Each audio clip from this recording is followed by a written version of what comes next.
Hello,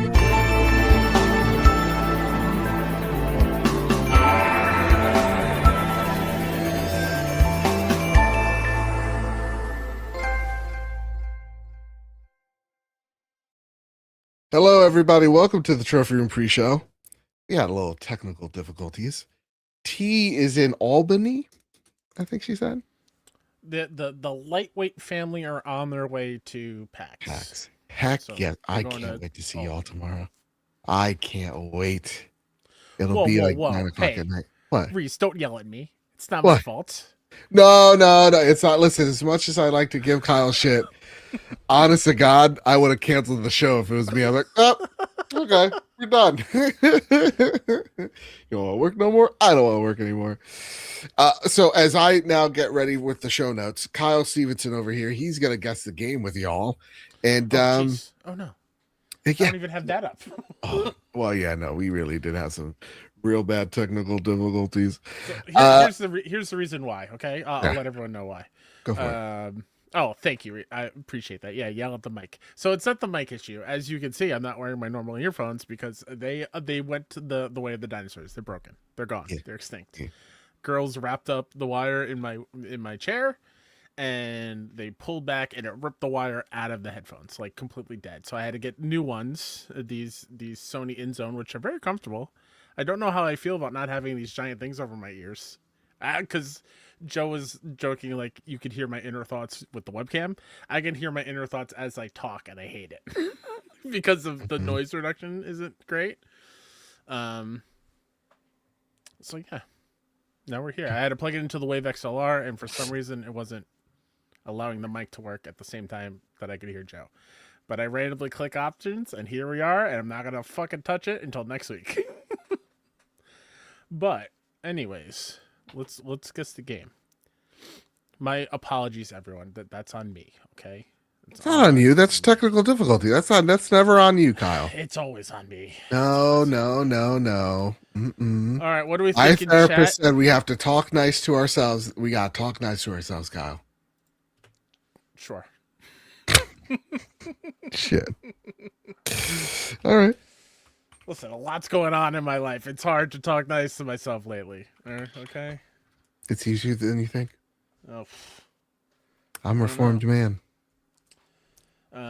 Chat, you give a couple guesses while I try to write a couple sentences down for the intro of the show. Ooh, good question. And as I kind of try to piece it together as well, because I'm actually, yeah, I don't like to brag, but I'll pretty much solve this whole big thing right here. Okay, cool beans, and then I got a couple of these, and then we got this. Okay, I kind of think that's Sifu. Something tells me, yeah. Okay, I like Genie's guess true colors because it is very true colors. Colors. Go with that one. Go with that one. Yeah, everybody's like, why? Wait, what are you guys? What's with this Tuesday night? I know we threw you guys through a loop. My bad. We'll be traveling tomorrow. We be traveling. I got a lot. I got a lot. Oh, good guess though. I don't think it's Sifu either because this looks like very not the style of Sifu. Yeah, very blocky on that handle thing over there. Interesting. Very interesting. You're right. The jacket doesn't say Sifu. No, you're totally right. Could we skip this and go somewhere else? Sure. Okay. PS4, PS. So cross both systems. Yeah. PS5, PS. I would say PS5 is probably the lead. No. Yeah. Oh, no, never mind. It's probably got a PS5 and Xbox Series update. Ooh, okay. Because it also came to like Xbox One, right? Yeah. Not Indiana Jones, because Indiana Jones, that's not a PS4 game. Good guess. Survival horror. Horror survival. I'm gonna skip one more time. Yeah. Oh, Wasteland 3. No. Really? Could be. I thought Wasteland was like the top-down, like old school Fallout camera view. Am I wrong? Could be. I mean, listen. Let's just give it a. Let's just give it a Google. No, Oh, Dying Light. Dying Light. Yeah. Dying. Just But which one though? Which one? 2022, so that'd be the second one, Okay, Dying Light 2. Yeah. right? Yep. Whew. Whoo-wee. Oh, All look right. at that! All They're right. advertising a new puzzle. We, Not today. Not today. We're already scrambled. Light's not here. I feel like we're falling apart. exactly. You have our podcast, Mom, to really just get us in the line. But yeah, in case you didn't listen last week, Joe, Light, and myself are heading to PAX East in Boston. We'll say to the main show, but if you are in the Boston area and you want to come hang out on Saturday around 9 p.m. Eastern after Joe crushes it in trivia on that right. panel, That's right. we'll be hanging out at the Westin Hotel bar lobby where everyone goes. It's right. It's connected right next to the convention center. So come say hi, hang out. Yeah. Grab a drink and drink it responsibly. Or not, because they're pretty expensive. Are they really? It's a hotel bar. You're right. I'll get a sangria. I'll still have some fun. Oh, you're gonna get a big bowl for everybody? A big fish bowl? Fuck no. It's for me.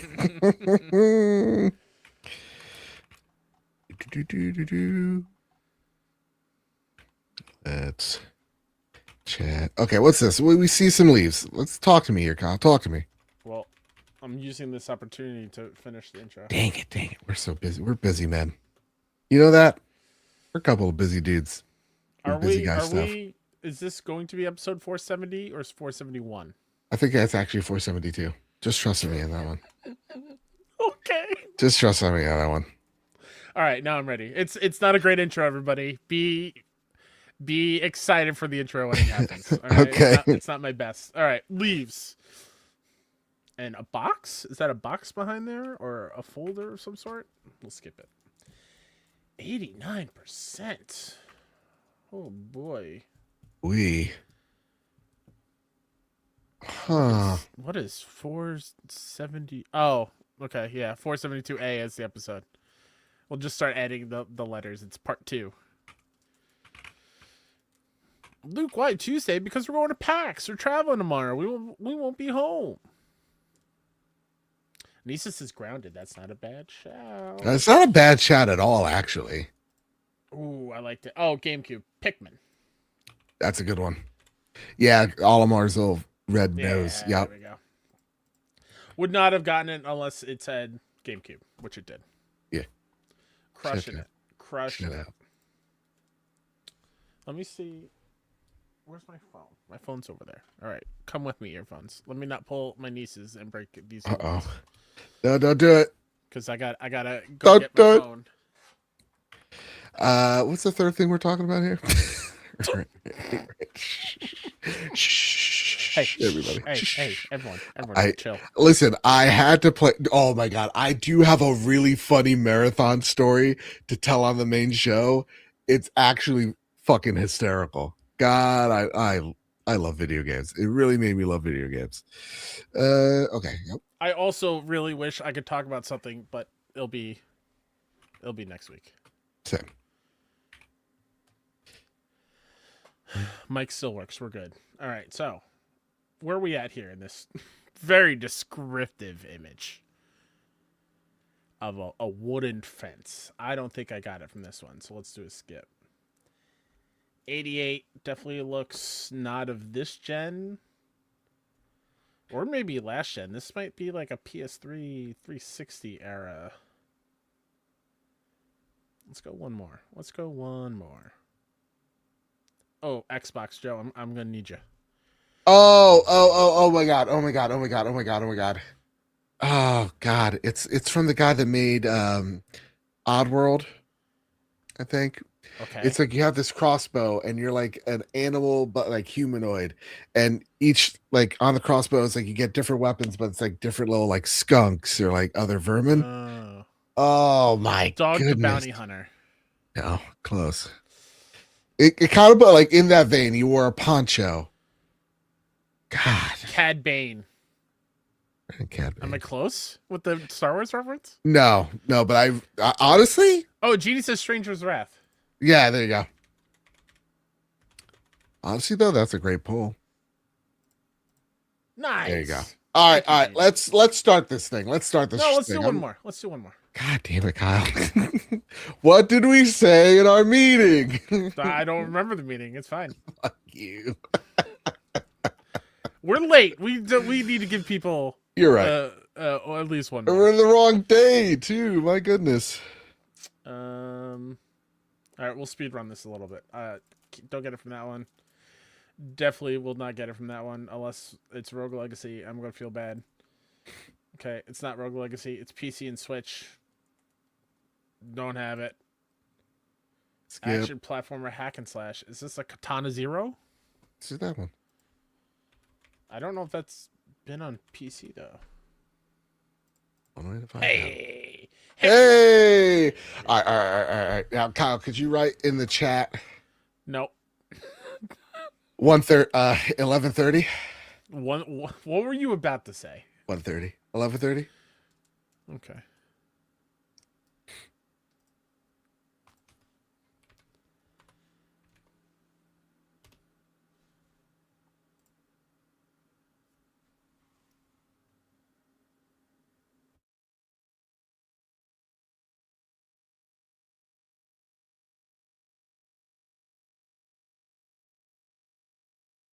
This week we chat about more AI nonsense. Even if you are successful, layoffs are coming. We have a great Kyle. What is this? What is this intro you wrote up here? What is this? This isn't a sentence. What is this? Yeah, it Even is. if We have a you new are greatest hit. successful. Oh, Even if you are successful, layoffs are coming. Even if.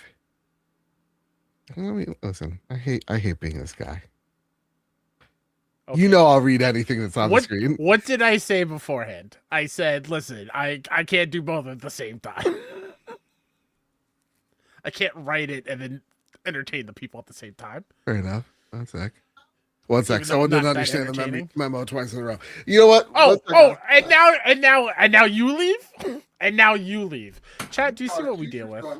Do you see what we deal with here? Jeez, what a diva. What a diva. Ay, ay, ay. Ay, ay, ay. Unbelievable. I'm sorry. This guy.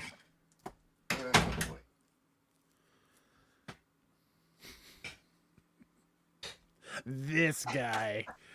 Ay, ay, ay. Giving me shit and then walking away. I love her dearly.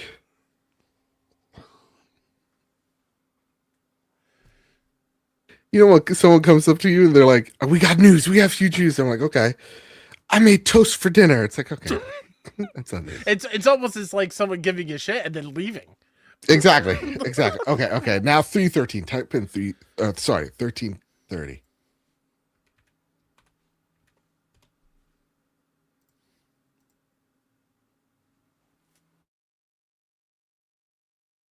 This week, we chat about more AI nonsense, and even if you're successful, layoffs are coming. We have a new greatest hit to do and so much more here on the Trophy Room.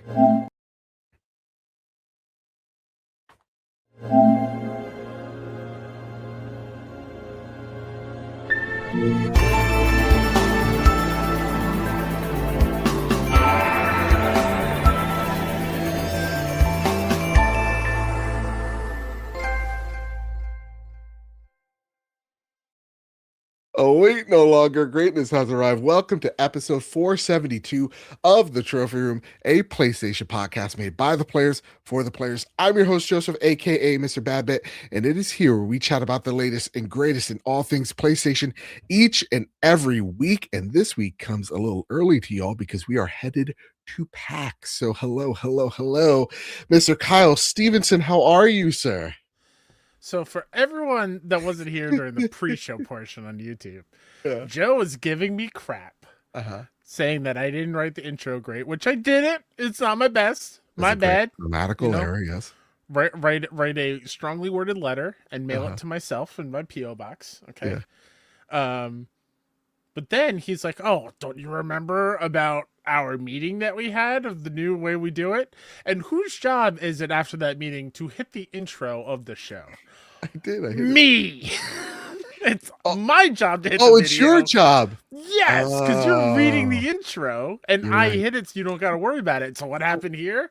I go to hit it, and you hit it at the same time, and then we're sitting here and we're staring at each other. Joe, I'm doing okay. I'm very manic today.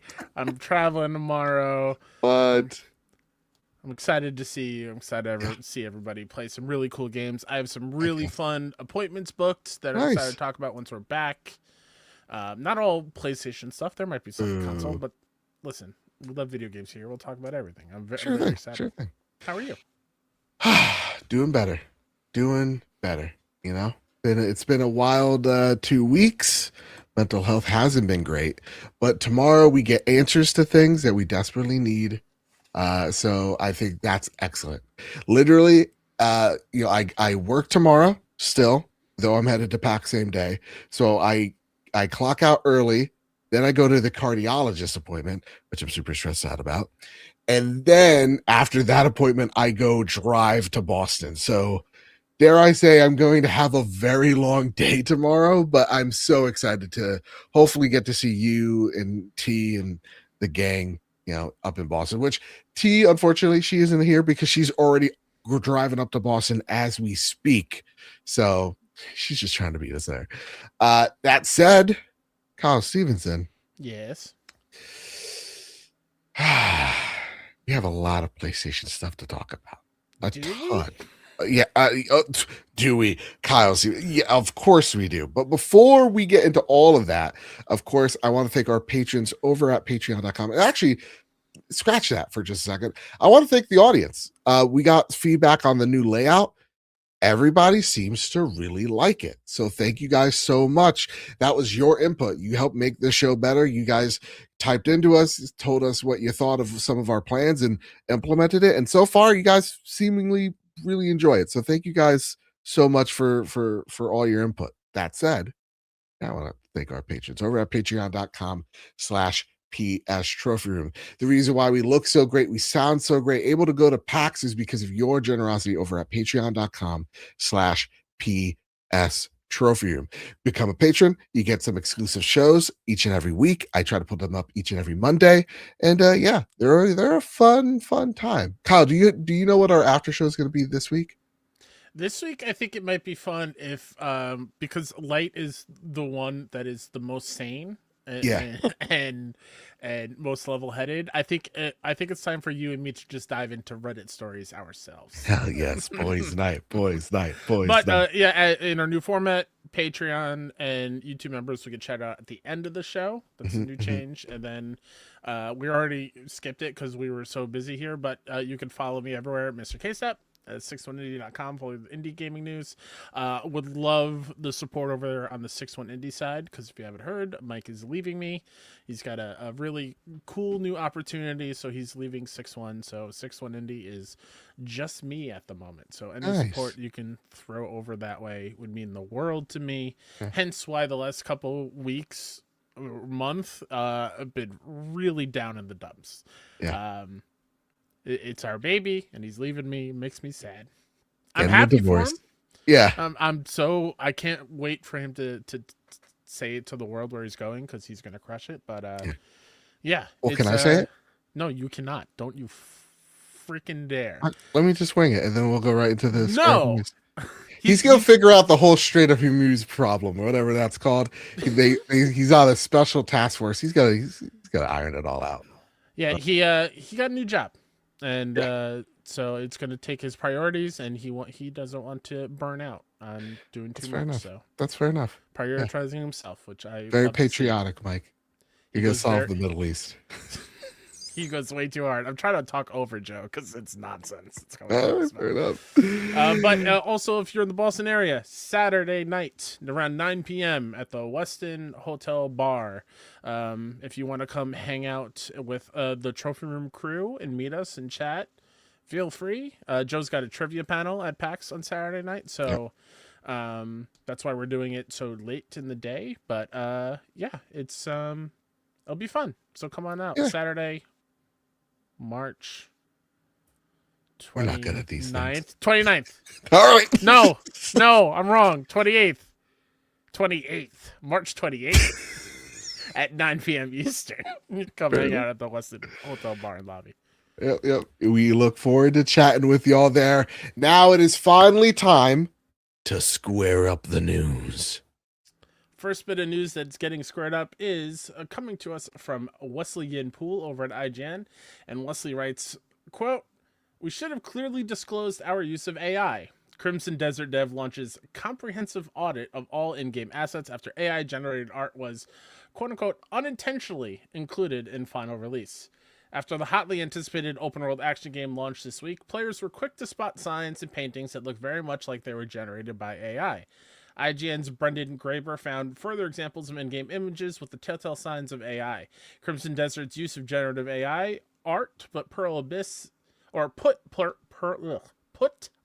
Abyss in violation of Steam's AI content policy, which requires generative AI use to be disclosed on the game store page. There was no disclaimer on Crimson Desert's Steam store page as of yesterday, but today one is included as follows. Here's Pearl Abyss's statement in full. We would like to address questions regarding the use of AI in Crimson Desert. During development, some 2D visual props were created as part of an early stage iteration using experimental AI generative tools. These assets helped us rapidly explore tone and atmosphere in the earlier phases of production. However, our intention has always been for any such assets to be replaced following final work and review by our art and development teams, with work that aligned with our quality standards and creative direction. Following reports from our community, we have identified that some of these assets were unintentionally included in the final release. This is not in line with our internal standards, and we take full responsibility for it. We also acknowledge that we should have clearly disclosed our use of AI. While these tools were primarily used during early production, with the expectation that these assets would be replaced prior to release, we recognize that this does not excuse the lack of transparency. We sincerely apologize for these oversights. We are currently conducting a comprehensive audit of all in-game assets and are taking steps to replace any affected content. Updated assets will be rolled out in upcoming patches. In parallel, we are reviewing and strengthening our internal processes to ensure greater transparency and consistency in how we communicate with players moving forward. This is the second post-launch statement Pearl Abyss has released in the initial days after Crimson Desert's massive launch. Having sold 2 million copies in just a day, Pearl Abyss told players it was going to release a patch to address complaints around the game's clunky controls and even apologize to keyboard and mouse players. Yeah, I love some of the reactions to the keyboard and mouse because apparently it's keyboard and mouse. Let's be honest. In their defense, if you game on keyboard and mouse, you make me sick and throw up. But they were very. It's a joke. Relax. You still make me sick. They were just like, hey, maybe just play with a controller. And I'm like, really now? Okay, just play with the controller. But no, and this is also a first of many like fixes that come out straight from the gate as well. So like it seems like they're being extremely proactive. But I do see that like the console versions, if it's not the Pro, has like the Vaseline type of problems that Final Fantasy VII Rebirth had, where it just doesn't look that great.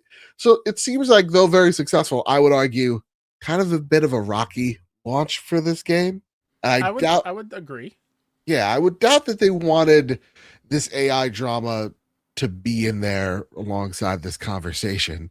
But if you didn't know, and I'll probably pull it up once we get talking here, Mm-hmm. but the artwork, well, Yeah, pull up that horse. Pull up that horse. I'll take a look. But for the listeners out there, just imagine shit from a butt. That's what this AI art looks like. Just looks like shit from a butt. Cowboy Danger D writes in, just like you can too, over at the Trophy Room Discord link in the description. Join this amazing community and have a chance for your question to be read on the show. He writes in, for the AI drama, these companies would be better off just saying, hey guys, we used AI for this, instead of whoopsie, we completely forgot to take that out.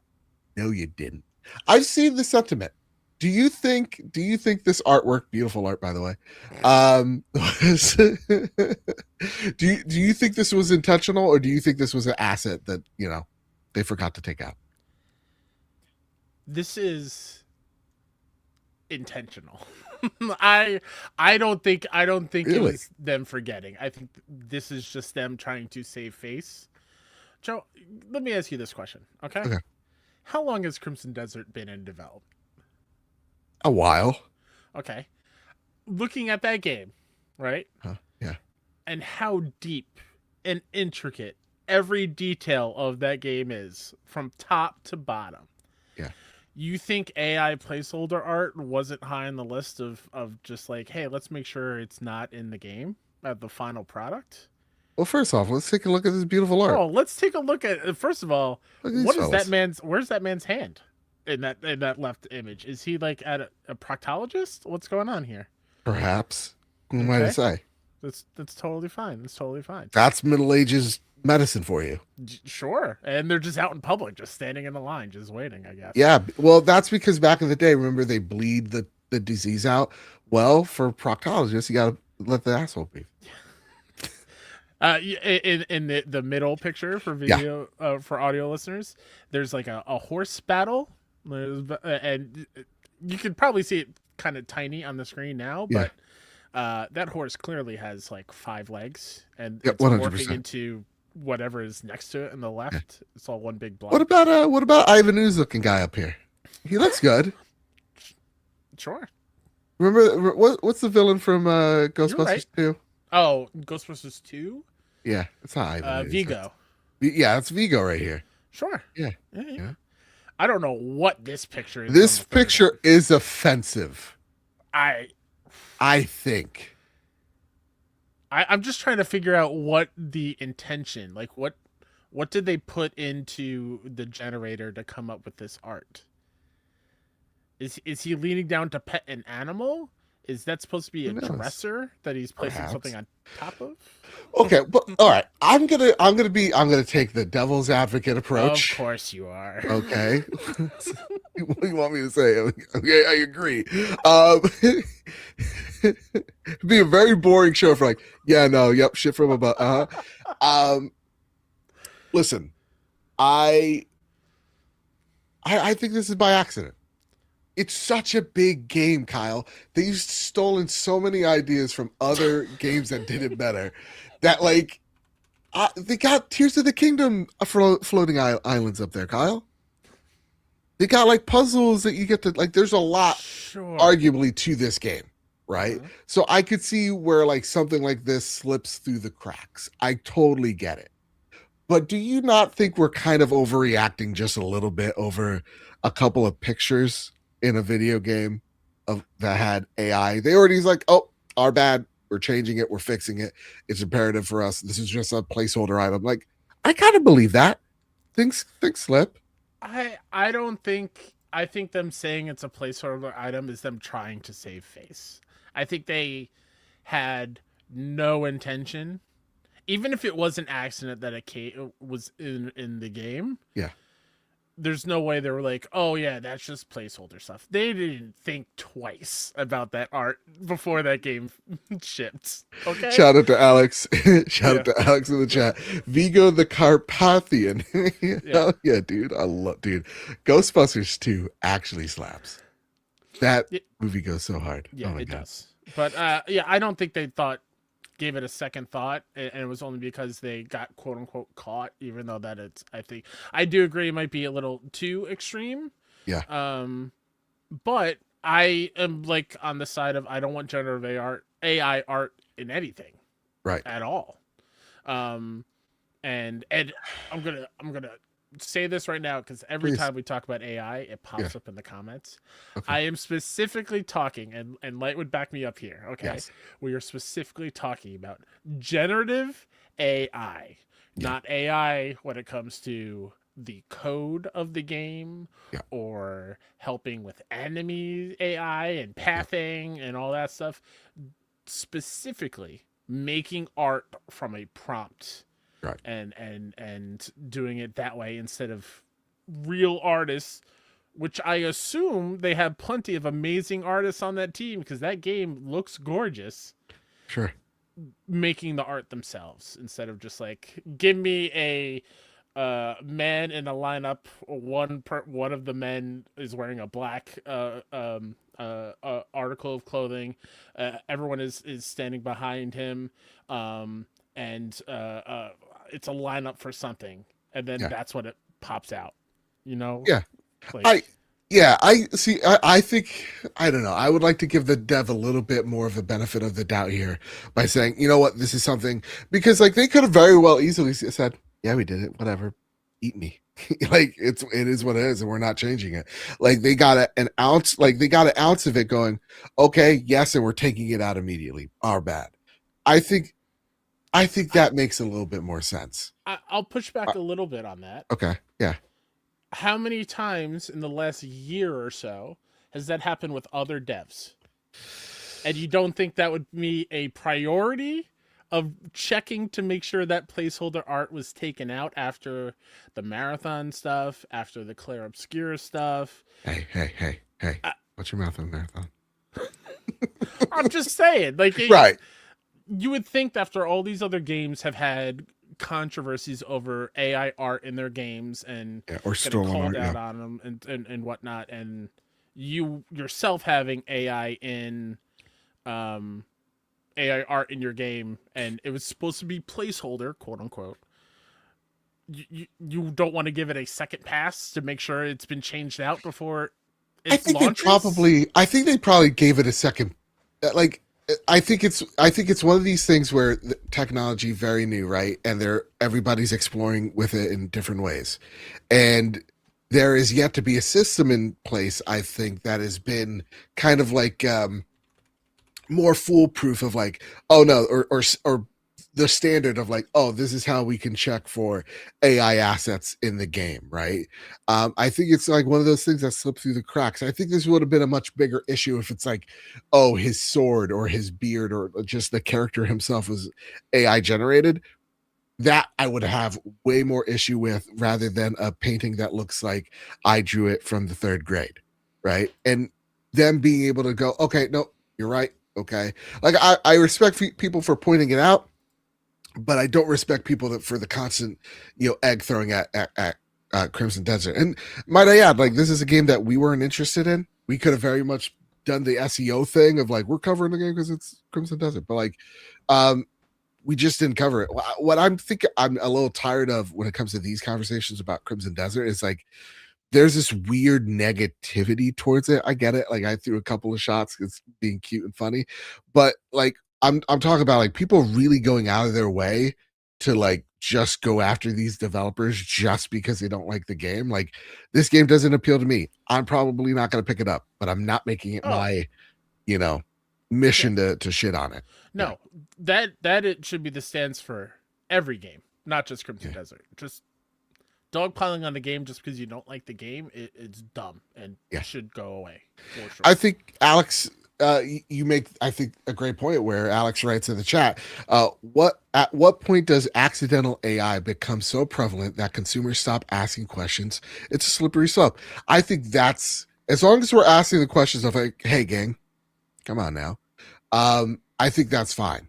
I totally do. And Which if I they think that's what this is, people sure, calling yeah, it out. Because yeah, I again, that's how I feel. Is if we keep letting it slip, sure, it's just gonna become commonplace. And so, like, I'm way okay with people being loud about it yeah, because it's very clear that the majority of our online life on social media when it comes to games are not for generative AI in games. yeah, So we it's loud to us, and yeah, I would like to think that that is the majority of gaming people and communities when they see it, because sure, AI is a hot topic even outside of this of yeah, the gaming space. So I'd like to think that people are not okay with it, and that's the only way these companies are hopefully going to hear it yeah. is if we're loud about it.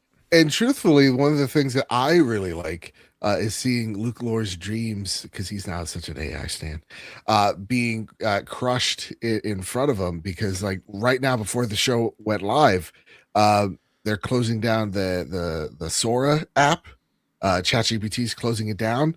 Okay. Disney rescinded the partnership between ChatGPT. They're no longer going to put AI shit in their on their subservice. So it's like Good. that'll like I truly think like these people that really think you can make a movie and a good one at that, Ugh. let alone a scene of just pure AI generative bullshit. It sucks. And I've seen people go, oh, no, no, no. Look at this Godzilla fight. And I'm like, yeah, no, it looks like shit from a butt. I'm sorry to tell you, but everything that I have seen generative AI wise, other than what listen, someone in our group chat shared of what could have been a hot goth woman on Instagram that could have been AI. Shout out to you, Dan. You're doing Lord's work. Is all shit from a butt. And I'm just tired of pretending that it's not. Like I use like as someone who uses ChatGPT on a daily basis, I am not here to claim that it is the oh my god, everything's going to change. It's like, no, dude, it just helps me like with rewording prompts. Like it's the dumbest helper. Like that's what it is to me. It's not here to, you know, it's not here to create these show notes. It's here to give me yeah like ideas. That's really it. Like it's just here to help me draw out a vision board. So like when I see something like that of like, you know, oh, this dumb animal looking picture on a frame is AI. It's like, yeah, okay, I can see where they're doing that. It's a mood board. I do that when I use ChatGPT. I use it as a mood board or like, hey, I'm looking for something that sounds like this, and it helps me get those thoughts out better, or like to put that creation out in my own way. But like, I can't.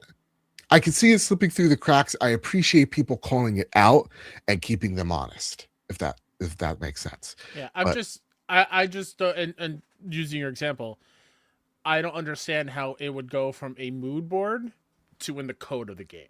yeah, That's where I'm having trouble there, because if it's a mood board, I get it. It's for the yes, artist to use to then reflect them creating whatever that looks like on their own.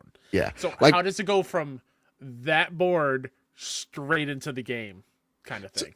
and truly like I'll pull up this screen that I used right for this week's thumbnail, right? So for me, I was like, I needed because I'm not an aspect. What is it? Yeah, I'm a concrete thinker. I don't think in the aspect or I could pronounce that word, whatever. I can't think abstractly. There you go. So I'm like, okay, I typed this prompt in and I go, okay, I need something that kind of looks like this. Could you help me out? And then once I'm able to get that thought on paper, I was like, okay, this is the mood board that I want for this thumbnail. And then you could actually go and see my finished product. It looks similar to, but it's because I used it as the gateway to getting the real thumbnail out, right? So it'll look like this at the end of it, right? So it's like it helps me think in that type of way. But it's not something like, oh, that's good enough. I'm gonna put that on the YouTube thumbnail. I wouldn't. You know what I mean? Kyle doesn't like what I did. I don't. It is what it is. I thought it was I incredibly know, helpful. I know. I don't love it, Well, and listen, the first that won't change, but it's fine. yeah, I mean, the first picture didn't look so much like shit from a butt, but this one, the one I made, looked better because I made it. Because I was like, yeah, abstract. There you go. So yeah, that said, let's get to Toxic's question. Okay, Toxic wrote a pretty good one. They come in with AI drama was just one component of the post-launch drama, and the dev said that they are working to patch it out as it wasn't intended to be in the final release. Since all the AI stuff, it was discovered that mounts aren't permanent. What? Meaning you have to tame them individually each time you find them in the wild, and it aggroes on you if you knock it off. The couple of bigger mounts that are permanent have insanely long cooldowns to use, and now there's a lot going on with the Steam reviews where the game launched at mixed and now being mostly positive as more players have progressed further into the game. I'm still just in the opening region and having a blast. Oh, good thing you're having a blast. But everything surrounding the game online has been crazy to say the least. No question for me. Just going to play more, have fun at PAX. Thank you so much, Toxic. I like that way of thinking, man. It's like, hey, like, and honestly, there's some problems and like Toxic lays it out, but they don't make it their personality to just bash it, and I appreciate that. Yeah. Chidi writes, AI for background, whatever. And it doesn't even look like it got taken from anywhere. But I do have issue with Crimson Desert Pearl Abyss as has Black Desert with a diverse cast of classes. The Guardian is the buff ass lady. Feels cheap that they opted for this one guy and didn't let us choose a female character instead of having a character creation. Yeah, I've seen this critique a lot actually, where it's like, hey, Cliff kind of sucks. Let us like this Is that world's his so name, vast. Cliff? His name's Cliff with a K. Oh, Yep. oh, with a K. With a Oh. K. Oh, intrigue. Hmm. So it's like, yeah, I could understand that too. Cause like when I'm playing a world like a game like that, like truthfully, Cliff is one of the reasons. Like I don't want to no. Unless I'm playing as like Link, I don't want to play a game like that and I can't change the character up, make him an orc. All right, Kyle Stevenson, let's get into the bad news. There's been a lot of bad news this week, and I want to scream a cuss in my shirt. Take it away. I don't know why that made me laugh so hard. Did it? I don't think I've ever heard of someone say, "Hey, I'm going to curse into my shirt." Really quickly, let me figure out. Joe, do you know where you got the story from? Yes, So VGC Chris Scullion. Perfect. Thank you so much, Chris at VGC. I'm sorry, we're here again. Epic Games is laying off 1,000 employees due to Fortnite downturn. In a note sent to staff on Tuesday, Epic Games CEO Tim Sweeney partially blamed a quote-unquote downturn in Fortnite engagement on the decision. The game's rocket racing, ballistic, and festival battle stage modes will soon be shut down. Epic concurrently announced. Despite remaining, quote, one of the most successful games in the world, end quote, Fortnite has seen inconsistent engagement between seasons, Sweeney said, and is at the early stages of returning to mobile following years of legal battles. Quote, today we're laying off over 1,000 Epic employees. Tuesday's note reads, I'm sorry we're here again. The downturn in Fortnite engagement that started in 2025 means we're spending significantly more than we're making, and we have to make major cuts to keep the company funded. This layoff, together with over $500 million of identified cost savings in contracting, marketing, and closing some open roles, puts us in a more stable place. Staff impacted by layoffs will get a severance package, quote, that includes at least 4 months of base pay, with more based on tenure, Sweeney said. The CEO claimed that while the current state of the games industry as a whole was partly responsible for the decision, he said the company's role as the industry's vanguard, likely a reference in its long legal battles against Apple and Google store fees, meant that Epic had been, quote, unquote, taking a lot of bullets. Quote, some of the challenges we're facing are industry-wide challenges, slower growth, weaker spending, and tougher cost economics. Current consoles selling less than last generations and games competing for time against other increasingly engaging forms of entertainment, he wrote. And some of our challenges are unique to Epic. Despite Fortnite remaining one of the most successful games in the world, we've had challenges delivering consistent Fortnite magic with every season. We're only in the early stages of returning to mobile and optimizing Fortnite for the world's billions of smartphones, and in being the industry's vanguard, we have taken a lot of bullets in a battle which is only in the early days of paying off for ourselves and all developers. The Epic cuts follow a previous wave of layoffs in 2023, when Epic said it had cut 830 employees for similar reasons, which was 16% of its workforce at the time. Sweeney took effort to emphasize that the layoffs, quote, aren't related to AI, saying to the extent it improves productivity, we want to have as many awesome developers developing great content and tech as we can. This isn't our first time being here, he added. Epic survived upheavals in 1990s with the move from 2D to 3D with Unreal 1, in the 2000s building console games with Gears of War, and in 2012 moving to online gaming with Paragon and Fortnite. Each time we rebuilt our foundations and earned a renewed leadership position, end quote. Last month, Epic released the year in review retrospective, which stated that while overall gameplay hours declined year over year, hours in third-party titles increased by 4%, implying that Fortnite's numbers had dropped. Earlier this month, the company also announced that it was increasing the price of V-Bucks in Fortnite, saying, quote, "The cost of running Fortnite has gone up a lot and we're raising prices to help pay the bills," end quote. As part of its year in review, Epic also announced that PC players spent $1.16 billion on the Epic Games Store last year, while Statista estimates that Epic Games generated $6.21 billion in gross revenue last year overall. However, General Manager Steve Allison recently told Polygon that the Epic Games Store was only quote unquote marginally profitable due to a low profit margin on third party games and the fees paid to developers and publishers for its weekly free game deal. Circana's senior director and video game industry advisor Matt Piscatella noted on Blue Sky that Fortnite was still the most popular game on consoles last month, but that engagement had dropped compared to the previous year. According to Circana's player engagement tracker, Fortnite led in US in February 2026 monthly active users across both PlayStation, with 35% of actives playing, and Xbox, 31%.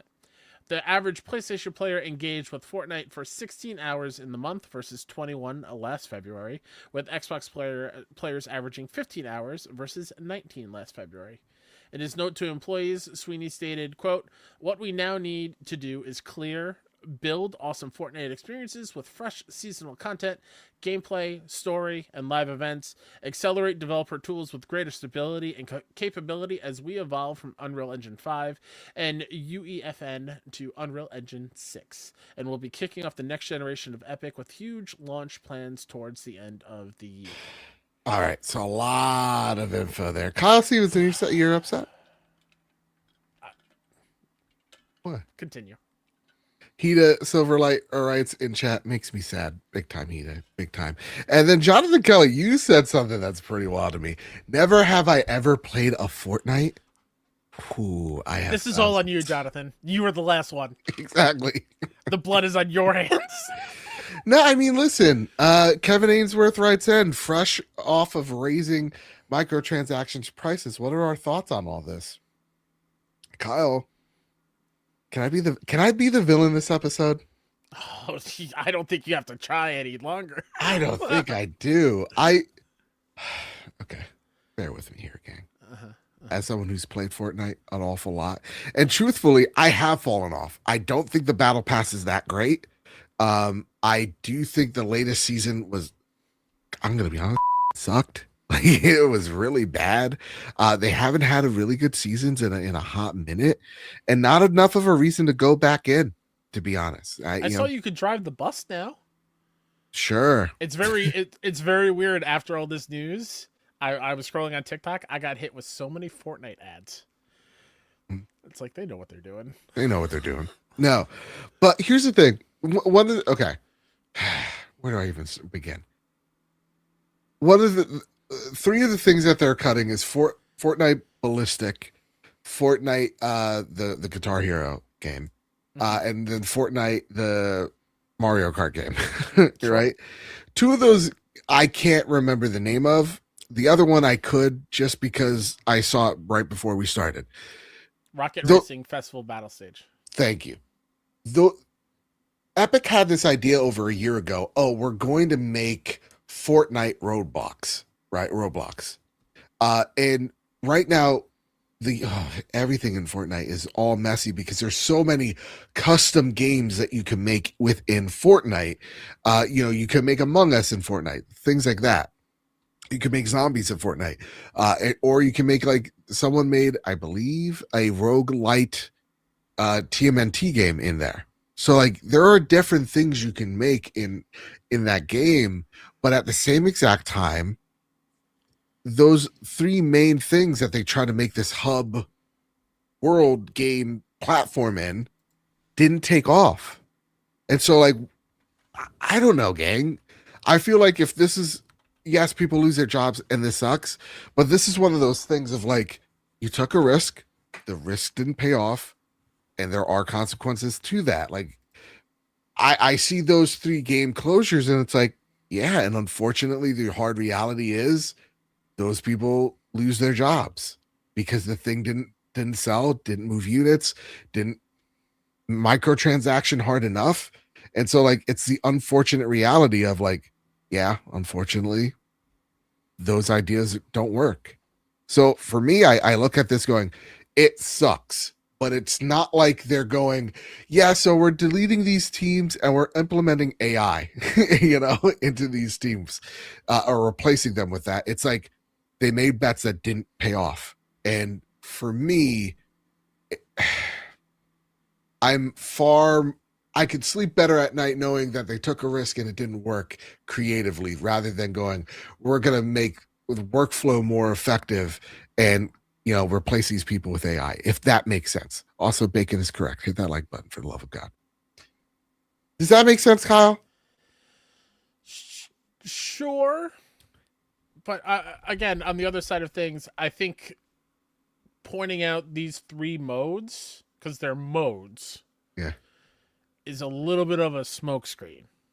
I Mm. feel like it's, to me, my issue with Fortnite and just everything about this is like, I forgot what the number was. What was it? They grossed $6 billion Yeah. last year. Yeah. And you're telling me that you gotta get rid of 1,000 employees. You gross $6 billion. Yeah. Billion with a B. B. It's just a smokescreen because The Rock is losing the popular vote or whatever is on social media right now or something like that. Wait, what? I don't. I saw some meme about his character, another character going head to head, and people Okay. were voting for the other character. I don't know. What's worse, him in that wig or him losing to Fortnite character? Oh my god, that wig is bad. That so Moana wig is bad. Oh, I'm sorry. I'm very scrambled and all over the place. no, But go for it. Do we? And this might be controversial. Do we need these not billion, like top selling artists to have concerts in Fortnite? Those aren't cheap. These licenses to keep all these characters in Fortnite, those aren't cheap. Right. At what point is enough enough? And a great point. And Dwayne writes, the metaverse stuff isn't the reason why. They recently added a way to spend V-Bucks in user-created maps, so now they're bleeding money because of it. Oof. Oof. That's a bad situation to be in. Oof. And right? That makes me even more angry because you're people who take their time to create incredible things. You're now going to put microtransactions in the thing that they made, and they're not going to get a cut of that either. Right? Yeah. Like, people are playing in your universe, somebody else's created thing. Right. And you're allowing V-Bucks to be bought within that user created map. Right. But the reason people are playing the map is because somebody made something cool, but that person who made the thing is not getting any benefit from people using V-Bucks in that map. Yeah, Dwayne, write us in of how that works, because I don't want to speak out of turn. Exactly. But I could totally be making that up too, and it not being that serious. But like Bradbury writes, Ballistic was supposed to compete with Valorant and Counter-Strike. It's interesting that Epic tried, but those things really, particularly competitive games with a hardcore audience. Like I think there's, again, like because even to what Dwayne was saying, it's not really that. But when I was playing Fortnite, I saw like a couple thousand people play, the racing game, or a couple thousand people playing, backstage. And I never really saw anyone try Ballistic. And I remember when Ballistic first came out, and it was just like, oh, this is kind of just generic Valorant. This is baby's first Counter-Strike, right? Mm-hmm. And though I do enjoy the racing game, it got very repetitive really, really fast. So it's like something I do when I'm waiting for my boys to drop in with me. But it wasn't something I'd play on the the long term. To me, I think the one thing that is interesting for me is like every time we talk about the Epic Game Store and we're like, well, why does this thing even exist? It's like, well, okay, if it doesn't exist, there's more people that are getting laid off. So I don't know what we want necessarily in these arguments where it's like, oh, why does this thing exist? Well, I mean, it gives jobs to people, so why don't, and we don't want competition between these two storefronts? I don't know. It's confusing to me. And I also think it's very worrying because we come on here and we talk about how we hated how PlayStation wanted to go to the live service to compete with the likes of Fortnite. Yeah. And Fortnite's at the top of the game, and it's still being affected negatively, and people are losing their jobs. So, like, what? Why are we trying to chase in this overcrowded genre already? If Fortnite can't handle the down stuff, how are new games that are similar to it going to handle it? Yeah. It's I just don't know. it's just very worrying throughout the whole industry of like people are already have Yeah. their one game. Like a lot of people are probably now arc raiders people and Sure. not Fortnite people, like you yourself, right? And Yep. now you're more marathon than arc raiders currently, unless that has Correct. changed. So Correct. like it's always changing, and the fact that Fortnite has been on top of the world for as long as it has, they shouldn't be in this situation. Well, that's the other thing too. It's like, well, other games come out, other trends happen, and people leave, right? And I think that I don't know. I think we're finding out the forever games aren't actually forever. And I mean, we saw it with like Warzone over the week. Like that seems like the Black Ops Battle Royale game. That looks to be like a drop in the bucket in terms of like what they needed, and we're seeing it here with Fortnite with them raising prices of V-Bucks and them, you know, yeah. Listen, dude, when a game loses 30% of its audience in a year or close to, Fortnite lost 29%. It's like, yeah, man, the peak happened and now we're in the drop off. And it's not like Fortnite's dead. Fortnite's not dying. It's just losing its relevance and it can come back easily. 100%. The next battle pass could be the, Doctor Doom mixed with, I don't know, carpal But is that tunnel. And all it's it awesome. takes? It's just Yeah. new skins and it's back? New skins, new mechanics, new maps. That's Oh, what man. gets people going. I mean, it's just new content, and I think that content has to speak to people. And that said, though, I do want to read Tommy's comment here because it made me laugh. Because out of all the things, Tommy's like, "Listen, the wig's fine. To be honest, it's a movie for kids, so they won't even care. Yeah. But I'll care. I know The Rock for being bald. It's weird. Me, damn it. I remember when he had hair. That was when I got into Yeah. wrestling. It was great. Yep. Yep. And then it started to recede and he knew better. He's just rip that thing right off. But yeah, so I just think it's one of those things. It's just like, yeah, it's waning in popularity. Its main maps aren't doing great. And if what Dwayne here is saying is, yeah, like they have also this player made, or pay creators to make maps in Fortnite to try to steal away Roblox players, Mhm. and that's bleeding money from them. Well, I mean, yeah. Tommy goes, brother, I'm so mad about the discourse. No, dude, I'm gonna watch it. I love Moana. Are you kidding me? Oh, Moana's awesome. Moana's awesome, dude. But they gotta stop making those movies live action. But Moana's awesome. I do also want to highlight Reese's comment from earlier. The Yeah. Rock has a no lose clause in his contract, so it's gonna be interesting how they solve that battle on social media. Oh, Jesus Christ. He's gonna be on the Iron Paradise. He's like, hey gang, Rock here. So I'm Hey. losing to a squirrel in a suit. So another genuine question. Yeah. When it comes to Fortnite, you said like new battle pass, new maps, or whatever. They've been around for so long. Sure. At what point is a new map going to be the solve? Because I get what you're saying, new battle pass, new skins, whatever. Right. This is me, obviously, that it's not like getting me in at all. Right. So to me, it would be like new areas on the map or whatever. But I feel like there's been so many new iterations of the map already. How do you keep What upping can they the ante? do differently? Yeah. In my head, I'm thinking this might be a reference that nobody gets, and I hope Please. so. There was a wrestling movie from I think the 2000s, late I'm out. 90s maybe, called Ready to Rumble. And there was a match specifically in that movie where it was a steel cage match, but it was 3 layers, and it was like it looked like a sandcastle. Okay. That's what I'm thinking of Fortnite is like instead of the map being big, you go into the sky and there's a smaller map, and then you go up higher and there's an even smaller map, kind of like nesting Yeah. dolls. Yeah. But like even that is crazy. So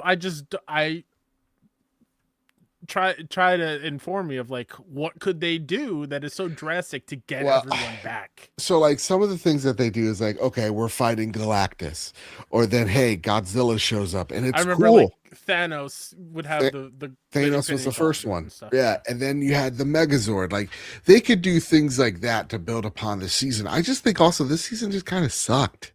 It just wasn't good. The Hollywood aesthetic, it's like, I don't know, man. I don't know. But listen, best of luck. And again, my thoughts go out to everyone affected. Um, but it's kind of just a sign of the times, man. It's crazy times we're living in. That said, Kyle, we got some breaking news. Oh boy, I hope it's fun. No, it's up. Hey, guess what? It's too long. More layoffs today. PlayStation is closing Dark Outlaw Games, a studio formed last year by former Call of Duty lead Jason Blundell. His previous PlayStation studio, Deviation, was shut down in 2024. PlayStation is also making other cuts, including in mobile development, around 50 people laid off. So, first off, a little correction here. This comes from Jason Schreier. Also, Deviation wasn't a PlayStation studio, but God, did they dream of being one. Uh, I remember the studio pictures. It just yeah. had like dual shocks all over the wall and Oh murals. my And God, you're trying too hard, girl. You're trying too hard. is Jason Blundell going to make another studio this year to get closed down next year? I mean, so here's the timeline. Open the studio Yeah. a year ago. Uh-huh. Wait a whole year. Close the studio. Profit? Hey, who knows? Here's the thing. I see a lot of people defending Herman Hulse. I'm about to lose it, Kyle. A lot of people defending Herman Hulse. They're like, this is a Nishino decision. This is Nishino. This is a Jim Ryan error. Dude, Nishino was CEO last year. They made this studio. Mm-hmm. They worked on it for a year. They closed it down. What are we doing here? Yeah, I don't know. I don't know what they're doing. It's so incredibly frustrated to watch. So, Sammy Barker over on Push Square writes on X here, Twitter. Here's a list of all PlayStation first party studio closures since the PS5's launch: Manchester Studio, Japan Studio, Pixel Opus, London Studio, Firewalk Games, Neo Koi, Blue Point Games, Dark Outlaw Games. I mean, what are we doing here? What are we doing here? And like, Yeah. go on, Kyle. Go on, No, Kyle. the only thing I was going to say is like we have a week left, I think, until the financial quarter ends or fiscal year ends or something like that. If I'm correct in that notion, but like, seriously, what are they doing? They are PlayStation, one of the biggest names in games, a premier ecosystem, and PlayStation Studios are like cream of the crop. What are we doing? Why are all these studios not either A, giving a chance, or B, getting shut down, or even C, being bought in the first place if they're not going to do anything? Exactly. And I mean, here's the other thing that scares me. This is kind of semi-breaking. I wanted to add it to the show notes, but like, we get marathon numbers, right? And listen, did I claim that Marathon has a hill to climb? Absolutely. Did I say it was going to be a success? Absolutely not. But Marathon has sold 1.2, and this comes from Reese Elliott over at Alina Analytics. Marathon has sold 1.2 million copies across Steam, PS5, and Xbox. Yeah, and when we take a look at this chart right here, he says a whole lot of stuff, but I agree with. It's like 800,000 players on a PC, 217,000 on PlayStation, 133,000 on Xbox. Again, reportedly, right? We'll know Copies the full sold, not numbers. players. Yep, sorry, copy sold. Yeah. So it's like this game was in production for 8 years. It was in full production for 3 or 4, or one of the two. I mean, what are we doing here, PlayStation? I mean, what happens to games like Marathon? And you know what Reese says at the bottom here is like, the game has promise. The players that are playing it are being retained for much longer. They're playing the game a lot. They're really the people that got hooked are hooked and they're really liking it. The problem is the beginning chapters of this game, so to speak, the beginning hours are so brutal and so not hand holding. And it's not like Arc Raiders where within the first match you got a sense of what that game is. Where does PlayStation go from here, man? Because is Bungie going to suffer the same fate in a few weeks when we talk about their financial quarter? I hope not. Yeah. I mean, that'd be wild. Yeah. Because let's go down that dark fork in the road where where Bungie is the next one to go so quickly after Marathon. Are we really going to get 2 Concords in the span of a year? Ooh, I don't know. Like I don't know. that's crazy to me how quickly, and this isn't also just a PlayStation thing either. Like other Yeah. places and games publishers do this. It's crazy to me how quick everyone is cut our losses immediately. Right. Right. It drives me insane. Yeah. There's so much out there. I mean, I've seen a lot of people talk about the marathon, I guess, problem or whatever, where it's like I think we talked about it last week. The Warframe devs were like, "Listen, we were really lucky we came out this with this game at the time it did because there are so many games vying for space now than ever that it's like it's not even about building the forever game anymore. It's just like making sure your game is a hit and maybe sells enough to recoup its costs. Like that's where we're at right now in games where it's like, look, you take a look at was it Slay the Spire 2 and it's it steals the wind out of Bungie's sails, right? And it's like that is a legit card game. But it's so good, it's so addictive, and the hook is there immediately that it's like, yeah, no, you're vying for everyone's time. Everyone's an enemy. Like, yeah. Thank you for bringing Warframe up because I feel like that is often forgotten about amongst us, and whenever somebody talks about it, they should be the gold standard for the quote unquote live service type of game. Of where it's wild because I want to make sure I looked it up before I said anything. And I think they made a joke about it at last year's SGF or Game Awards or something, but like they still even haven't hit 1.0 launch yet. They are still technically in open beta after 12 years. And they have such a dedicated user base and player. Everyone that plays it says nothing but great things about it. Yep.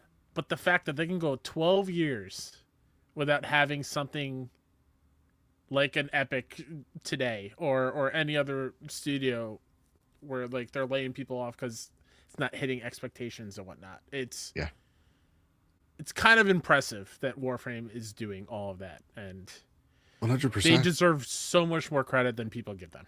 Yeah, and I mean, even Reese says in his kind of like rant here on Twitter, it's like they have 2 options: cut their losses quick, go straight to Destiny 3, or I mean, and they're making Destiny 3, but like meaning full production into Destiny 3, or stick with this game and let it ride like Rainbow Six, because clearly there is something here. And Rainbow Six was something that I mentioned in No Man's Sky, where it's like, listen, Rainbow Six, it went through the dirt before it was able to really come out the other end. And I think there's so many conversations around Marathon right now, some of it in good faith and some of it not, that we're having these conversations around Marathon that are leaning to the toxic way of just being toxic. But I'm seeing more and more people come around to it as the game progresses. So yeah, I'm nervous about Bungie, but I think Dwayne wrote, I mean, it's what he wrote is perfect. Bungie was a bad buyout. And I think there's so many bets here that PlayStation has made through its time where it's like, poor decision, bad executed. Like so many of these studio closures, Neo Koi, a lot of the mobile division that they tried to kick up, just poof, done because they see the reactions to it online, like the Ratchet and Clank mobile games. Like nobody wants this. Nobody wants this. And they're like, okay, nobody wants it, so done, dead. And again, I just want PlayStation to go back to what we love PlayStation for.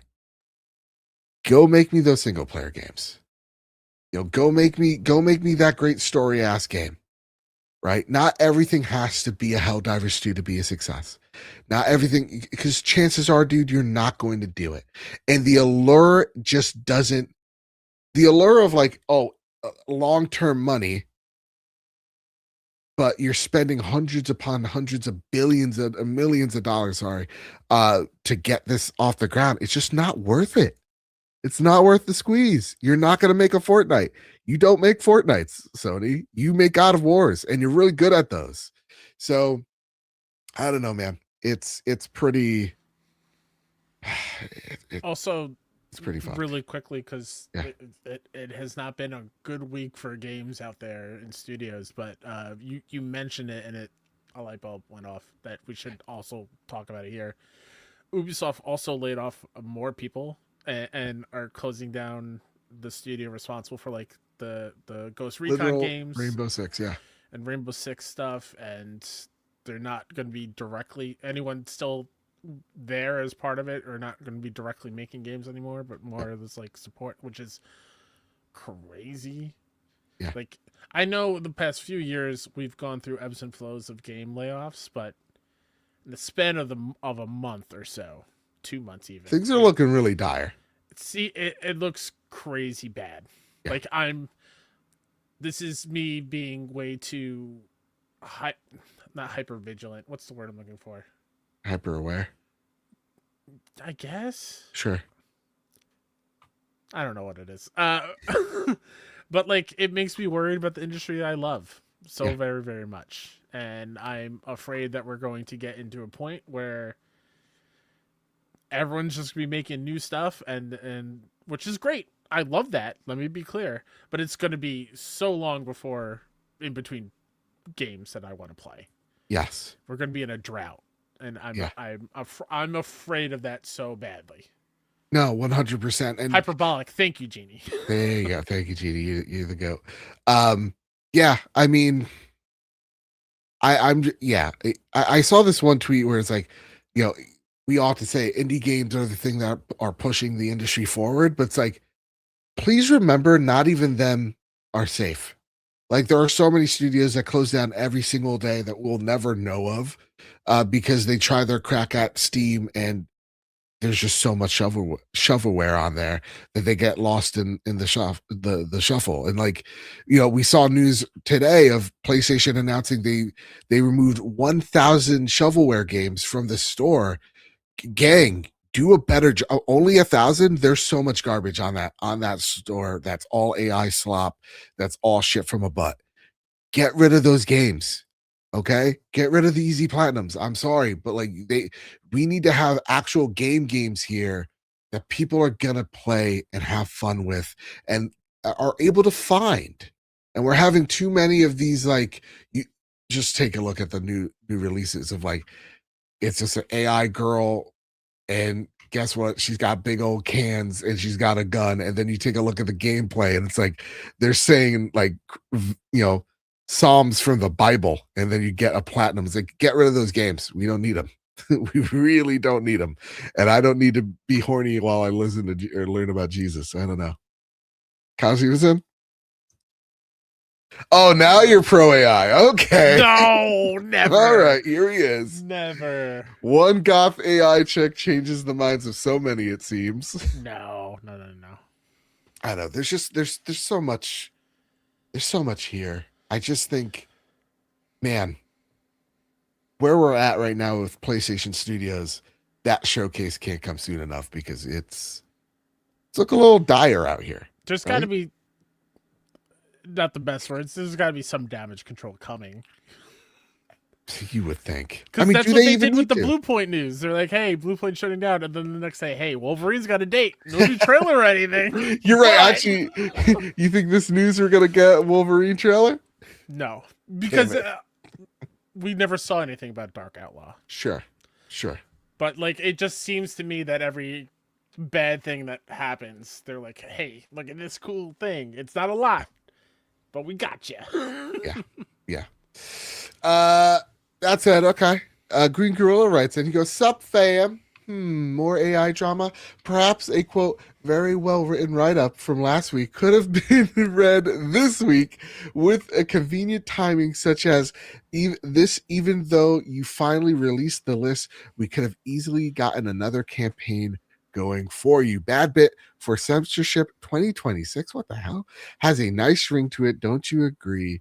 At Cowboy Danger D. Are you guys? Is the Discord planning a mutiny? As long as they can't get the money trail back to me and they know who's financing this coup. Okay. Wait, what?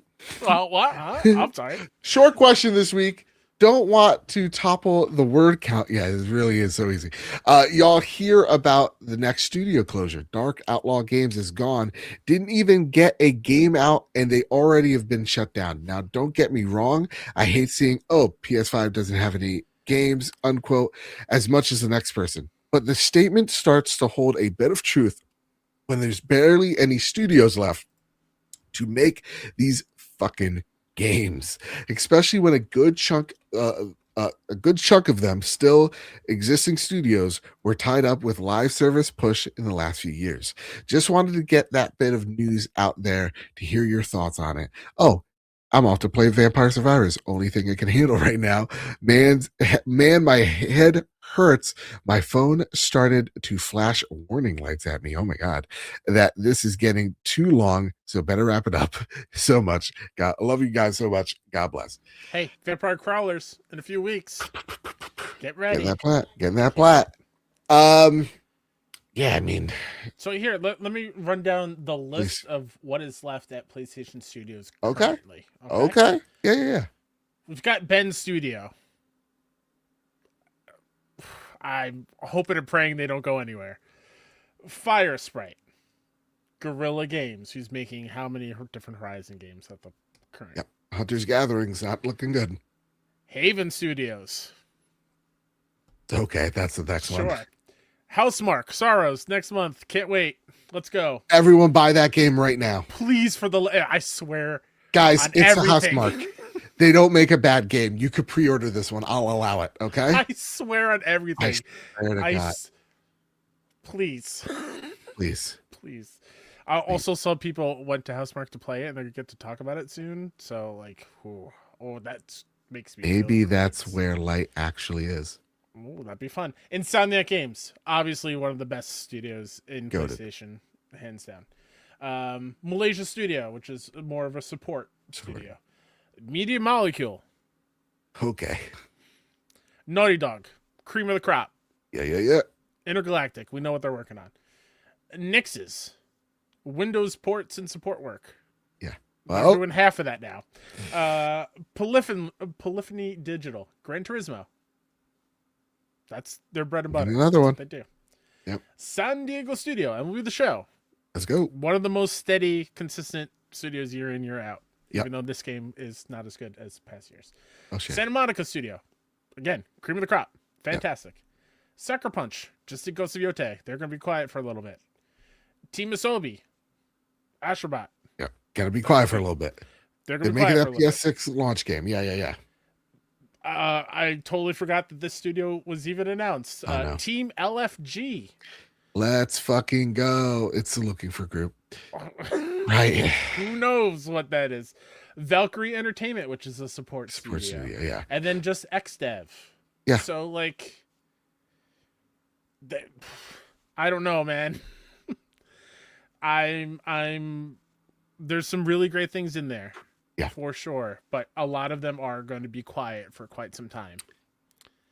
Very much outside of Intergalactic, we know Santa Monica's making the God of War remake games. Bradbury writes, Don't do that. Final Fantasy IX remake news just to distract you on the blog. Don't do that Yeah, to me. I mean, yeah, we need a clear crystal roadmap of things that come. And truthfully, we need to stop closing down studios with teams that aren't, man, that haven't even made a game. Mm-hmm. Let them have their vision, for Christ's sakes. And I mean, to have Jason Blundell, who is one of the Call of Duty greats, and you can't even make a game with him, Herman. Where's your resignation letter? Like, I'm serious. I've about fucking had it with him, because there's so many studios that shoulda, woulda, coulda, bought up in less than a year or two, closed down, and it's just I'm tired of reading the news about it. That said, Kyle Stevenson, listen, that's all we got this week for the news portion. It's time to get into the PlayStation greatest hits this week. What are we debating for the audience to figure out? This week I don't think should count because T isn't here. She gave us her pick though. I texted her. I was like, but she doesn't get to argue it. totally. But I want for the audience. I want them audience. to have an option of 3. So Okay. for this week, we're doing Dream PlayStation Lego sets. Sets. So a Lego set from a PlayStation thing or a video game thing that doesn't exist yet, but we would love to have one. Like I have the Horizon tall neck up here to my right. So ooh, okay. something similar to that vein. Okay. And so we'll start with Lights, who texted me that earlier. And we're ranking this from silver, gold, or platinum, right? Platinum, yes. Okay. And for the rules, we cannot vote on our own thing. Correct. Okay. Light would like to have Dragon Reach from Skyrim. Ooh. Which fits for Light. Skyrim Yep. means a ton to her, and I think the building of Dragon Reach is so visually cool. I would love to see that be Lego-ified. Yeah. I think Lego works really well with like recreating buildings and stuff. Like I think the Lord of the Rings yes. one looks great. Yeah, I mean look at that. That's Imagine a good ass that in building. Lego form. And maybe you get a little Alduin flying over it. Yeah. Like, I mean, say what you will about the IP and where you lean, but like the Hogwarts castle in Lego form is sick looking. oh, is it in Lego form? Yes, it is. It looks pretty cool. Like the Disney castles is another one. Looks great. Like Disney castles? So Dragon Reach is a good pull light. I like that one. I like that. I like that as well. And it's very in her wheelhouse. 1,000,000%. That said, and I'm just typing this out here. Mine's is PlayStation-ified. Okay. Sure. I want this recreated in Lego form. I want the Nathan Drake. Don't do it. Grappling from a plane. Oh, okay. From Uncharted 3. I don't know what it is about that sequence, but I would love like a diorama of like this half broken plane and just a little Lego Nathan Drake holding on to like a little satchel. I think that'd be dope. See all the little guys flying out. I like it. That'd be cool. Yeah, I thought you were gonna I thought you were gonna take the one that I was gonna take, but I'll pick a different one. Okay. The train sequence from Uncharted 2. Like the broken with Nate climbing up the train that is vertical. That's not a bad one. Because truthfully, let's get into the voting already. Let's do this one. Well, I didn't pick mine yet. Oh, I thought you were okay. I thought you were the train. No, okay, go. It's gonna be very simple. Okay, it's probably not going to be probably the flashiest. Yeah. I want a Lego version of the Buster Sword from Final Fantasy VII. Oh, you went weapon. I went weapon because I have Lego Mjolnir over on top of my fridge over there, and it's sick. Give me the iconic menu screen of Final Fantasy VII with the Buster Sword, just by itself with a couple little pieces of materia in it. I will buy that all day, every day. Dang, I hate that. I love it. Yeah. The reason why I had this idea is because rumor has it. Lego is teasing a set of the PlayStation 1 console for Mhm. release this holiday in Lego form, and oh my god, I will spend too much money on that Lego set because I Do, want it. would you really? Oh my god, yes. Can I be the let me be the villain. Let me be the villain. I think it's lame. Why? Well, just Legos in general. No, Legos are cool as shit. Oh, okay. A Lego console, other Uh-huh. than the Game Boy, I think it's all lame. It's like I just was about get to your say, like, this Game Boy's sick. yeah. No, It I looks mean, so cool. can you turn around? Can you get the cartridge out of there? Yeah, Yeah, see, that's sick. yeah. Because you can do that, I think that's cool. But then the rest of it's like, yeah, what's that guy? I mean, the buttons are like reactive. They're not Do they like work? yeah. There's like a suspension to them. Like when you press Oh, the buttons, they move like they normally would, and the okay. start and select button, like you can press them. Yeah. But like, imagine if they could somehow pull off. You can open up the lid on this Lego PlayStation, like the old school ones with the button. I mean, come on. Yeah. Yeah. But I don't know. I still think like right now, God, like I want to buy this because I'm so stupid. But I, because it's the coolest thing to me. I mean, just look at this, gang. You, Oh my okay, god, I want it so bad. It's too much money. dude, this is the coolest set ever made. It's a Lego Charizard, Venusaur, and Blastoise. Yeah. Like, come on, dude. Sign me up. I need this. But it's $650. That's an investment. That's only going up in price. Yeah, if you don't open it. Okay, let me. Oh, I can't hit back. Can I? Yeah, so Oh. for chat and Gentle Stone in chat has a fun one too, like Sam on a bike cresting on a hill in Death Stranding with like a Ooh. BT in the background would be sick. Oh, I should have done that one. That's way better than mine. Yeah, so like Dang it. oh, Genie All says right. none, they all suck. Oh, dagger to my heart. Oh, come on. Dagger We're to my heart. trying. Light wasn't here on this one. We thought really quick about it. What your choices are: Dragon Reach from Skyrim, Uh-uh. the Buster Sword from Final Fantasy VII, Okay. and then Joe, you have the plane sequence in Uncharted 3, It's a little diorama. which is it'd be fun. So chat, Fun. those are your choices. Do you have that Yeah. up as a poll? I do have it up as a Okay, cool. poll. Yeah. I think out of the two, But I am gonna just beg just one person vote for the Uncharted thing. I don't want to have 0%. I was gonna say I'm picking Dragon Reach over Uncharted just because the space needed for that Uncharted plane is I don't have it. Fair enough. Fair enough. Ooh, Evan says a Metal Gear in Lego form. Guys, I'm sorry. That's a good Okay, one. I have 15 minutes. Kyle's mic wasn't working. We were 15 figuring that out. minutes. I texted you earlier today that was the topic. Yeah, but I had a panic attack earlier, and I have bigger things, Okay. bigger fish to fry. I for sure thought you were going to be like Orphan of Kaz or Amygdala or All right, yeah, this is Radigan, Yeah. Millennia. Imagine like Millennia's helmet in Lego form. there are so many options. I tried to stick strictly PlayStation. I think that's what doomed me. Or the tree from Elden Ring in like Lego form. The Erd Tree. Yeah. Or just the Great Rune in Legos. It's just a great rune. Just a great. Oh my God, what's his name? Rodan as a Lego. On his little horse. Oh my Oh, God, it wouldn't that'd make be cool. any sense. See? It wouldn't make any sense. No, it wouldn't. No.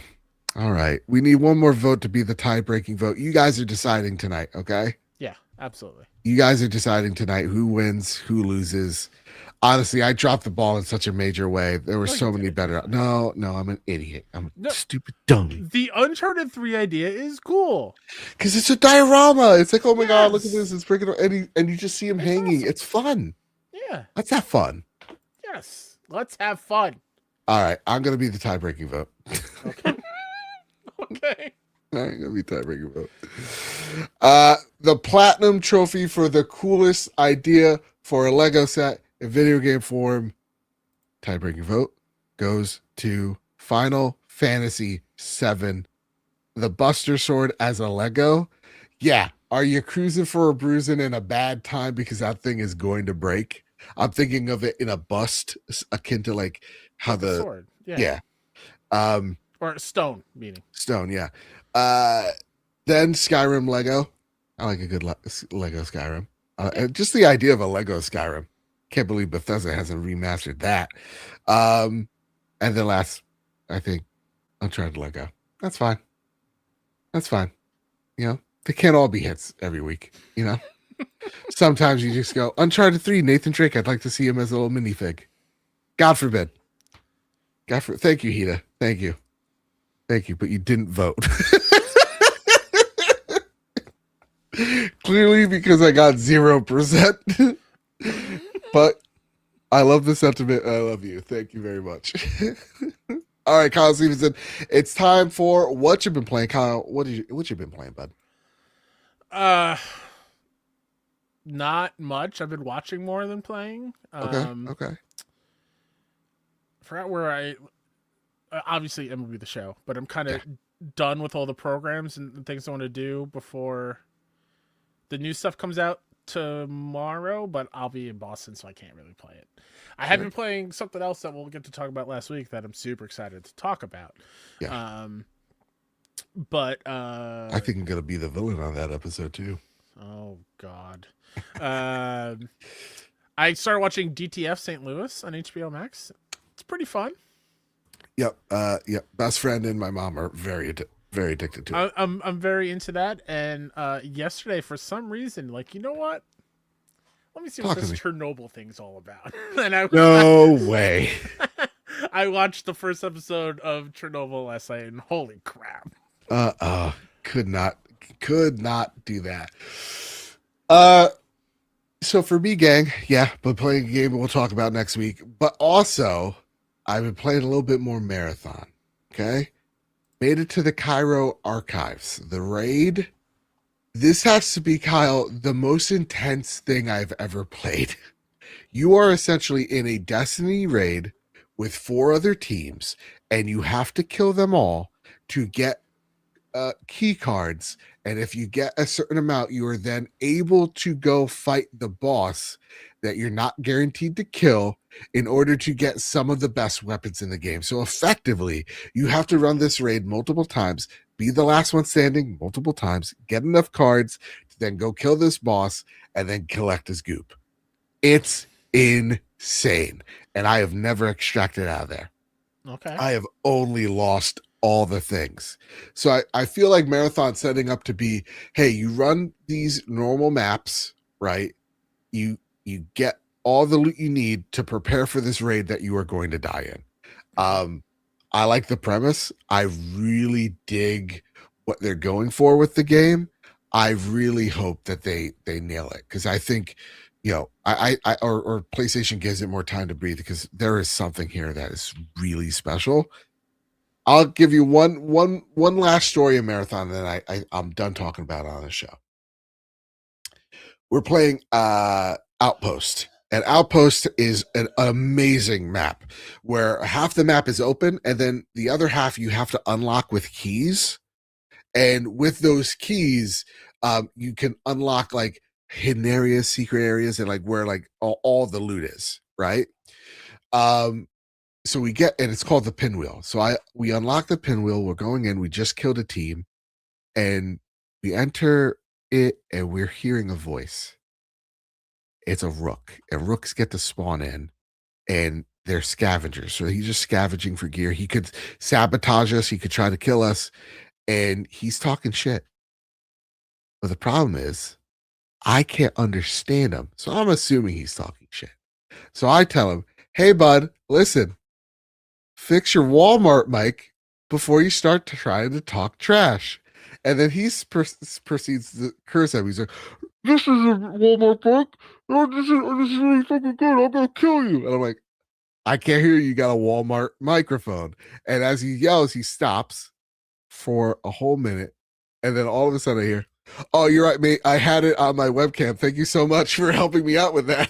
He goes, I've been sounding like this the whole day, and people haven't noticed. I'm like, hey, it's all good. I'm still gonna kill you though. He's like, yeah, I'm still gonna kill you though too.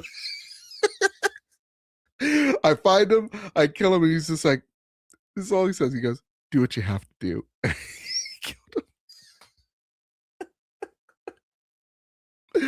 That's a friendly-ish interaction with Marathon. I had a blast, man. I've been having a blast. Good. I love playing with listeners of the show. I've been playing with Cloudside a lot. Been playing with Nick Kuhn over there, Spartan. What is it, 91, right? Playing with our good friend Fig from Triangle Squared podcast. We've just been having so much fun with this game. And yeah, my journey to level 100 is over halfway there. So hopefully by the end of April, I've planned a marathon. You know, hopefully Is that still the a game last I thing you love. need to do is level 100? Pretty much, I just need to get a VIP status with a faction. Okay. That should be easy. And then afterwards, yeah, hit level 100. But yeah, it's easy. It's going to be a grind. But, you know, Sure. just play the game. You can get it. Yeah. Nice. All right, Kyle Stevenson.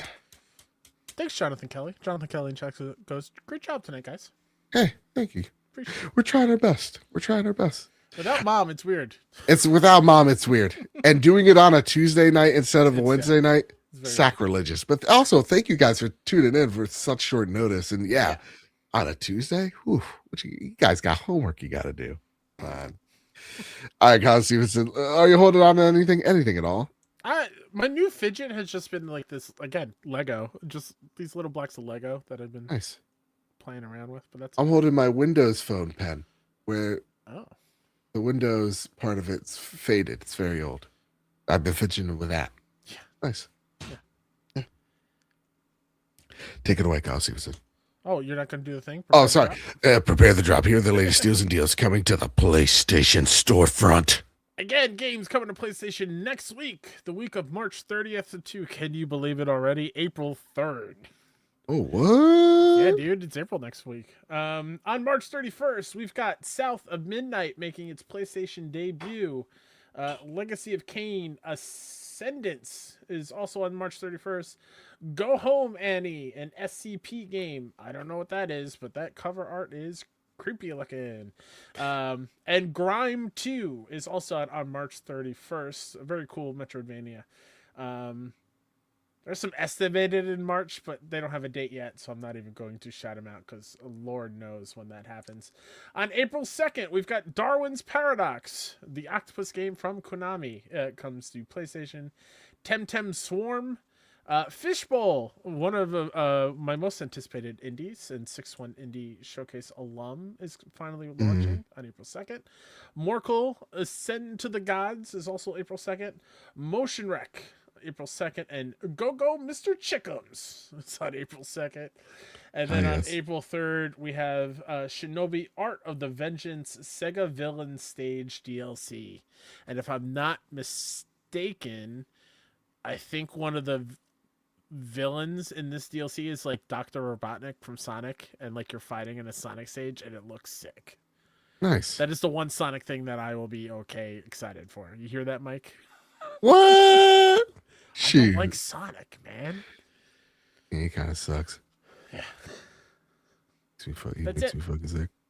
Excellent. And then we have, of course, the last segment, but our favorite segment of the night. It is time for the Sony Pony Express.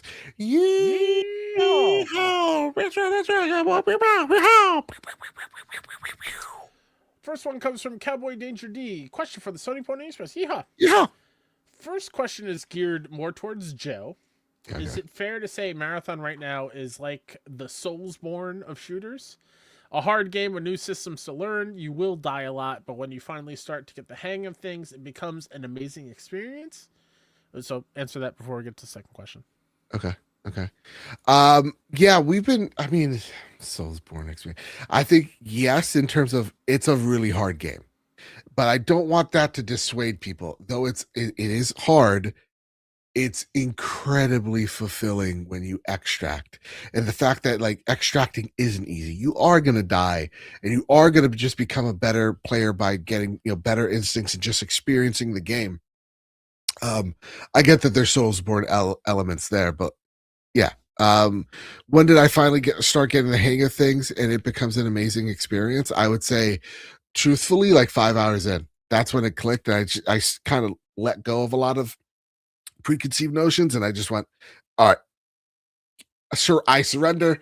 Give me all you got. And yeah, I was able to really have a whole bunch of fun with it. So I think after that, Mark, the thing with Marathon, the only true difficulty with Marathon is there really is, though there is a solo option with playing as the Rook, I don't think it's fulfilling enough as, say, you going into Arc Raiders solo. So I do think there needs to be a funtivity for solos to do besides just playing as the Rook, because the Rook is the most extreme. It's like you come in with nothing. You have to extract on your own. You are with other teams. Like it's more of a scavenger. It turns into a horror game, you know? Mm, okay. So yeah. Cowboy Danger D's second part of that question. With Starfield finally coming to PS5, do you all notice the vibes towards it seem a lot more positive than when it was first released as Xbox exclusive?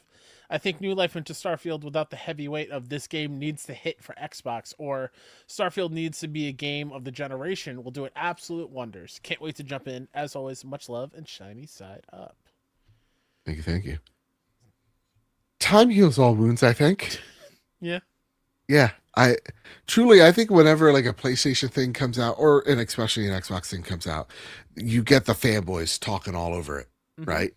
I think a lot, like some of Marathon's beef comes from it's a PlayStation first party game now, and there comes expectations with that, right? I mean, you probably have people in the chat here going, PlayStation players don't really buy their games, right? Like you probably heard that, in response to like the Marathon news, and so it's like, yeah, I think part of it's like it was an exclusive, so it gets a little extra heat.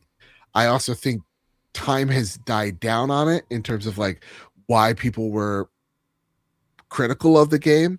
And I think those who enjoyed their time with the game um, are looking at it, with rose tinted glasses, whereas people who maybe didn't like their game or didn't like the game or wasn't interested in it, maybe this is a second opportunity for them to get reacquainted with the game and enjoy those free patches and actually breathe new life into the game. So yeah, I think and yeah, probably Xbox bias, whatever. But I think, yeah, I think there was a lot riding on Starfield. I think Starfield and Marathon share like a similar like story where it's like these are two prestige studios known for Mm-hmm. doing two really great franchises, Mm-hmm. and this is a new IP from them. What do we expect? And it wasn't the two things that we know them for, you know. Yeah, I think from outside looking in, I think Starfield got hurt a lot by the hype You machine. keep talking that someone's knocking on the Sure, door. it got hurt by the hype machine of everyone. It's the next biggest, greatest RPG to ever come out, type of thing, and unfortunately, it didn't hit that way for a lot of folks, which is fine. But I am so stoked to finally play it on my platform of choice, being PlayStation. Joe and Light's journey through it, and other people playing it and hearing their stories of what they played through Starfield, has me so excited to experience that for myself. Um, I just hope it's not like it's going to be hard again for me to start it with Soros a few weeks later, and Yeah, like I've already got like Avowed I haven't gone back to yet, but I want to keep going in that one. There's just so many games at the moment that I want to prioritize new things, and while Starfield is new to me, um I don't want to get too heavy in a massive RPG when I got Sorrows in 2 weeks and then it's gone. Like yeah. it's hard for me to go back, but can't wait to play Starfield. Very, very, very excited. Yeah, I can't wait. And I feel like I'm gonna have a lot of time to really dive into that game. So Yeah. yeah, I think for me right now for the next week, I'm gonna stop pretending I'm gonna jump back into Resident Evil. I think next week I'm gonna jump into it, completely new save, just bulldoze through it, then go play Starfield, then finish marathon up, and then New go save right for into what? Sorrows. What's that? You said new save for what? Resident Evil. Resident Evil. Just start completely from the beginning. Why? because I started it. I know where I'm at. I'm at the basement, but it's like I've been so divorced from the story, so I kind of just want to. Oh, Maybe I'll watch a recap, but yeah, yeah. I think that instead of restarting everything, yeah. Fair enough. time's valuable.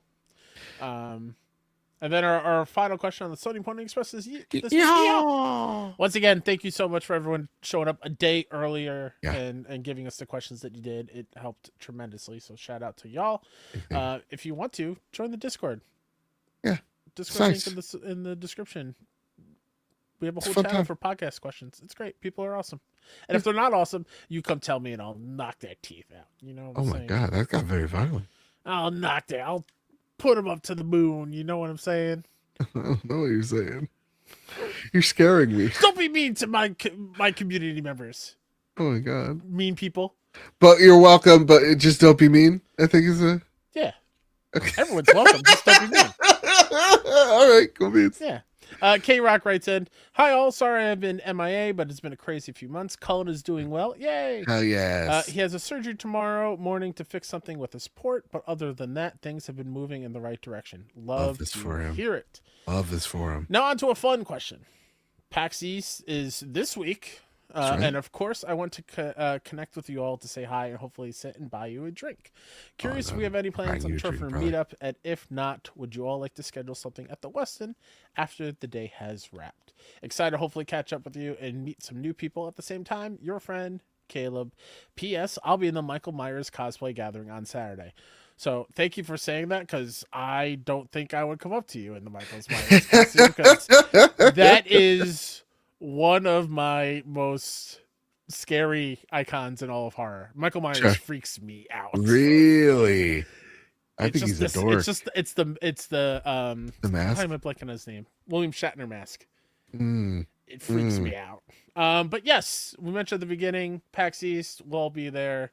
We're doing a meetup at the Westin, which is the hotel connected to the convention center, on Saturday, March 28th. At 9 p.m. Eastern, after Joe crushes it at Jacob McCourt's trivia panel. We're going to be in last place. No, you're not. You're going to crush it. All right, fair enough. I'm not going to be funny. Just, what? I'm going to be very stoic. Okay. All right, fair enough. Is there a reason why? Because you're going to have to picture everybody naked in the crowd to get comfortable. Or are you just nervous? Me out. No, I'm not nervous. Okay. No, I'm going to crush it. You kidding me? Of course you are.